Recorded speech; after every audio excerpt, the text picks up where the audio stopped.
ইউটিউবের সবচেয়ে আলোচিত কন্টেন্ট ক্রিয়েটর মিস্টার বিস্ট করেছেন নতুন এক রেকর্ড। প্রথমবারের মতো কোনো একক ব্যক্তি হিসেবে তিনি ছুঁয়েছেন 400 মিলিয়ন সাবস্ক্রাইবারের মাইলফলক।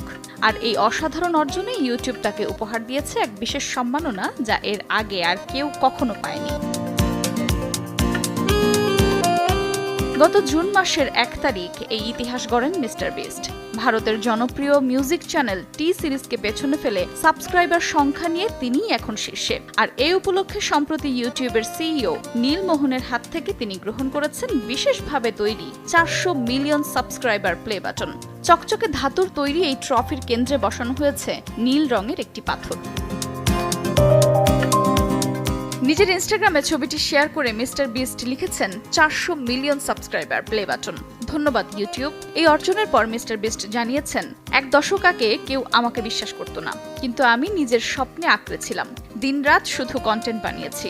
আজ আমার জীবনের অর্থ আছে, কারণ আমার আছে দর্শক। এদিকে এই ট্রফির ডিজাইন নিয়ে সোশ্যাল মিডিয়ায় শুরু হয়েছে তীব্র আলোচনা। অনেকেই বলছেন ডিজাইন আরও ইউনিক হওয়া উচিত ছিল, তো কেউ আবার লিখেছেন এটা আগের বাটনের মাঝখানে নীল রং লাগানো ছাড়া আর কিছুই নয়। আবার অনেকে ট্রোল করে একে বলছেন এটা তো যেন এআই দিয়ে বানানো প্লে বাটন। তবে আলোচনা সমালোচনা যাই থাকুক, মিস্টার বিস্ট এগিয়ে চলেছেন আপন গতিতে। মাত্র 27 বছর বয়সে মিস্টার বিস্ট এখন বিলিয়ন ডলারের মালিক। তিনি বিশ্বের কন্টেন্ট দুনিয়ার প্রথম ব্যক্তি যিনি উত্তরাধিকার ছাড়াই বিলিয়নিয়ার হয়েছেন। এছাড়া তার প্রতিষ্ঠান বিস্ট ইন্ডাস্ট্রিজ 2024 সালে আয় করেছে প্রায় 473 মিলিয়ন ডলার। আর 25 সালে এই পরিমাণ দ্বিগুণ হওয়ার আশা করা হচ্ছে।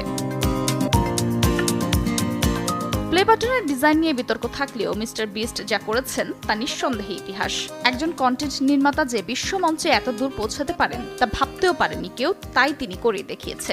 আর তাকে ঘিরেই হয়তো বদলে যাচ্ছে ডিজিটাল দুনিয়ার সংজ্ঞা। আফরোজা মৌটুসী, সময় সংবাদ।